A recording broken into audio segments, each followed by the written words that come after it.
This Jocks 94.5 podcast is brought to you by Millennium Satellite and Video.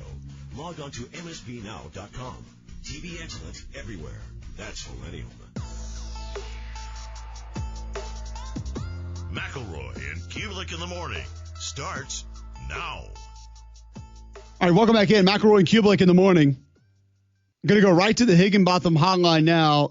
Talk to Andrew Bone about Alabama's fall camp.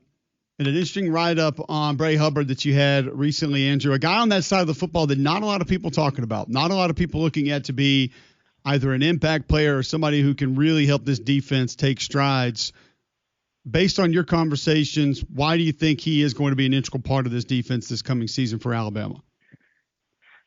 Yeah, I think when you look back at last year when he jumped in the mix right after Keon Sabb was injured, I mean, he had an excellent year. I mean, he was outstanding.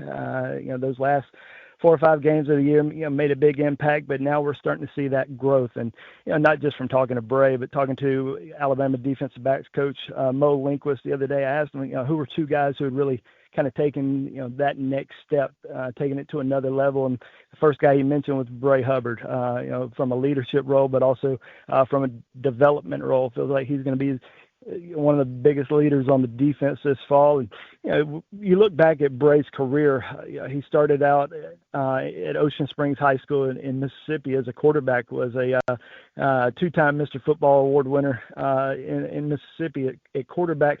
Had never really played safety before, came to Tuscaloosa, worked out at Alabama's football camp in front of Coach Saban, and they offered him a scholarship. He was a Southern Miss baseball commitment, but Alabama saw something in him that they thought a couple of years from now he might be a really good safety in this league. And we're starting to see that development. He's a really smart kid, pretty humble. I mean, he was just so honored that people were talking to him at media day on Monday, and he was one of the main guys that was up on stage. That all the media was surrounding and talking to him, and he loved it. But at the same time, he's trying to help his team. He's trying to help the younger guys, learn their roles, and I think that they're going to have a outstanding secondary, as we know, heading into the season, and I think depth's really key there, but.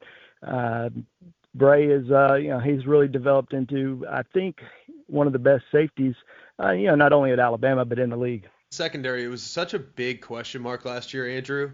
And now I think you can make a strong argument it is one of the best secondaries in the entire country. Does the staff seem to kind of feel that way as well? Well, we saw Kane Womack talk about it last week. He said, at the Tennessee game last year, they really felt like they had only about 5 or 6 guys that they could really trust to go out there and play winning football. And now there's a lot more. And I talked to Mo Linquist about that the other day. He feels really confident about that group. But he said, they also have to stay humble. And we get humbled every day at practice by going up against this wide receiver group. So I think, having those 2 units go up against each other every single day at practice has really made that group stronger. But you have some older guys in that room. You have veterans coming back. They were starting last year. Keon Sabb's back. Damani Jackson. A lot of guys that were learning the defense for the first time. But the fact that they have probably 8 or 9 guys that they trust right now that can go out and play winning football, I think that's been really key. And then you have some freshmen that have started to really make some noise in fall camp. Now, I'm not saying that they're going to go in there and be the second guy if somebody gets hurt, but I think a guy like Dejon Lee has really impressed them since his arrival earlier this year, and had a great spring, and he's continued to do well in training camp. They talked about Ivan Taylor, the safety, son of Ike Taylor, who came in and has really hit the ground running there. But I think the veterans, the depth right now is really key, and I would say it's probably the deepest, most talented room on Alabama's entire team. Andrew Bone joining us talking Alabama Crimson Tide. And staying on defense, we rolled through the defensive line a little bit earlier, and some of the individuals that maybe can step up, will step up. Are there some youngsters there, not just on the D-line, but also maybe in that pass rush spot behind Quay Russo, because we have all the confidence in the world in him, that you feel like can make a bigger impact based on what you're hearing than maybe some of the depth charts are showing heading into the opener? Yeah, as you said, I mean, Tim Keenan and James Smith are two guys that are coming back that a lot of people have high expectations for. I think the defensive line rotation, as we've seen with those really good Alabama teams during the Saban era, that they were keeping guys fresh, rotating a lot of guys in. Of course, a lot of those second and third team guys ended up being first round draft picks. I don't know if Alabama has a second and third team roster right now that are all going to be first rounders. But I think with Jeremiah Beeman, that's a kid that I really am very high on right now, coming into his second season. I remember when he came out of high school at 265 pounds. He's now 315 pounds, and it's not from being overweight. I mean, he's really developed well. I think Edric Hill is another guy that they're really excited about and really like his development. Now, I think on the outside, that's going to be kind of, some, I don't want to say it's question marks, but you're trying to, wait and see who is going to be that next guy, because about Quay Rousseau, about LT Overton. Is Keon Keeley going to be able to take that next step and be the impact player that we kind of thought that he would be coming out of high school? And I think he's had a good camp so far, but you got to see it on the field. And then as far as the Wolf position, I asked Quay about that the other day, who's really kind of stepped up there. And he mentioned Yanze Pierre. This was another highly touted kid out of Eufaula High School a few years ago. He said he's really starting to understand the game. He said he's always been talented, but he's really understanding the defense a lot more. And I would say that about pretty much everybody on this Alabama defense. They were going into a new system last year with Kane Womack and learning a lot of new stuff. A lot of guys were playing with each other for the first time, and now you have so many of them coming back, playing together and understanding the defense and trusting each other a lot more and knowing what the guy next to them is supposed to do. I think that's going to make them a lot better. But like I said, I think as far as the defensive line, they feel a lot better about it, but still got to see once the product gets out there on the field. When you look at the kind of the depth of the wide receiver room, we know who the top three are. That goes to be seen. We know that. You've heard some buzz about Latsier Brooks in the spring and throughout the summer. Sounds like he's a little banged up, but hoping he can get back to 100%. You hear buzz about Rico Scott. What does it look like beyond the top three, and what do you think that pecking order has a chance to be? Yeah, it's going to be interesting to see how they get a lot of these guys reps this season. I mean, as you mentioned, the top three are pretty much set with Ryan Bernard and Horton, and I think Rico Scott. If he was about anywhere else, I think he would be either in that 1 or 2 spot, because he has really come on strong. The coaches were raving about him the other day from talking to them.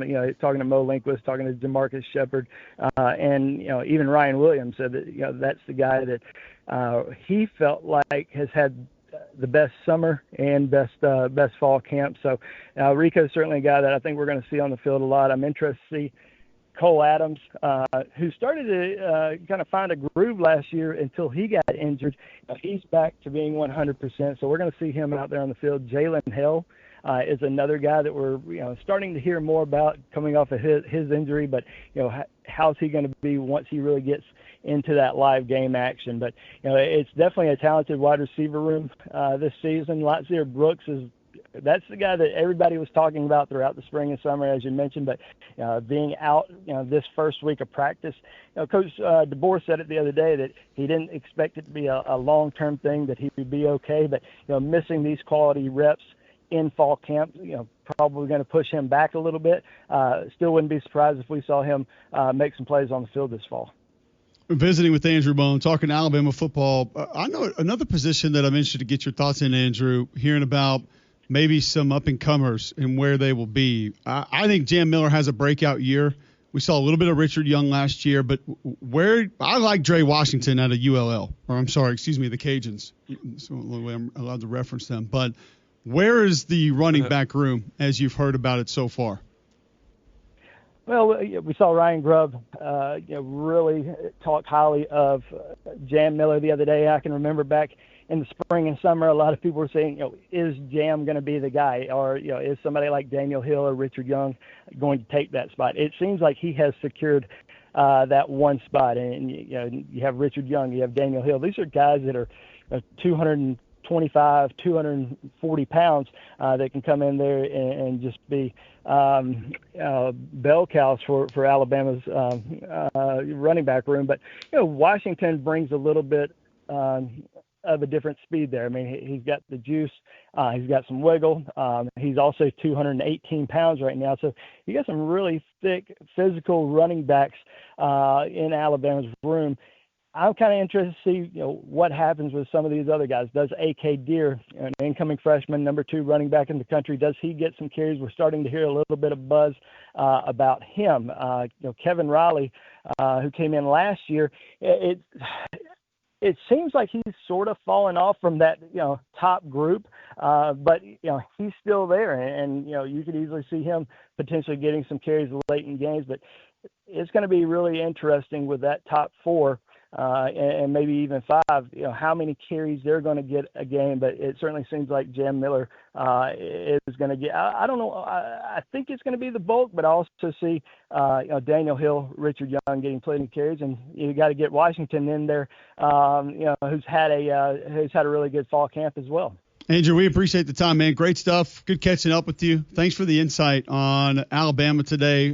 Really appreciate it, and we'll catch up again soon. Anytime, guys. Have a great weekend. You too. Andrew Bone with BamaOnLine.com, part of the Rivals Network. Also at Andrew J. Bone. You can follow him on Twitter, updating us on multiple positions there at Alabama, Greg. And I don't feel like running back's one we've spent a lot of time on. You and I both have kind of been waiting on Jam Miller to bust out for a couple of years. I'm a big fan of Dre Washington. Do you have any feel on how the carries will be distributed, at least early in the season for Alabama? I'd be surprised if there isn't a pretty heavy lean towards giving the other 3 guys 50% of it. So I could see Jam getting 50 and the other 3 guys situationally getting another 50. It's going to play out, I think, as far as touches, how they feel situationally, opponents. Do you feel better with maybe a guy that can wiggle, that can give you a little something in the passing game like Jam can? Or do you want a guy that's going to be the absolute hammer and just pound it? And even if it's 3-4 yards in a cloud of dust, that's fine. But I think it depends a little on the offensive line. If the offensive line is moving folks, if the offensive line is opening holes, then you want Jam. But if the offensive line maybe is taking a little while to kind of create that continuity that you want, then maybe you need a guy that's just going to run up their back, then by all means, you do that too. So I think that's going to be something that's played out over the course of the season, but I could see it being kind of game by game, hot hand type of approach and dependent on how the defense is trying to match personnel and what the defense wants. Or what you want to attack the defense with, whether it's power or versatility, because Jam's versatility, the other 3 seem to be more power. No, I would agree there. It's going to be a fun watch to see exactly kind of where this goes and what it looks like. I think a pretty high floor for the Alabama running back room this upcoming season. If you need new flooring, though, who should you call? Shinar Flooring. They do an amazing job, and they have 40,000 square feet of Core-Tec flooring in stock right now. That Core-Tec flooring is pet-proof, durable, kid-proof, adds value to your home or business. Wherever you put it, it's going to be able to retain its value. It's going to protect your home. And Shannara Flooring will make sure they protect your flooring, your home as well when they install that flooring. It's a hard job, but they do it better than anybody in the community. And right now, because of how much they have in stock, you can get $10 off per box from Shannara Flooring if you order that Core-Tec flooring. That Core-Tec flooring, $10 off per box, that's a great deal, and the savings can really add up depending on how much you decide to purchase. So go and check them out and lock in right now. You can get 12 months financing if that's the direction you want to go. Go to Shannara Flooring online by going to footandyou.com. That's footandyou.com. All right, when we come back, we'll give you our Super Sofa Game of the Week and more next, Mac and Cube in the morning. Go inside Jocks 94.5 on Jocks TV. Morning Jocks, Mac and Cube, and 3-Man Front video simulcasts are presented by Bill Smith Buick GMC and Game Day Men's Health. Watch on the Jocks mobile app and YouTube by searching Jocks 94.5 TV.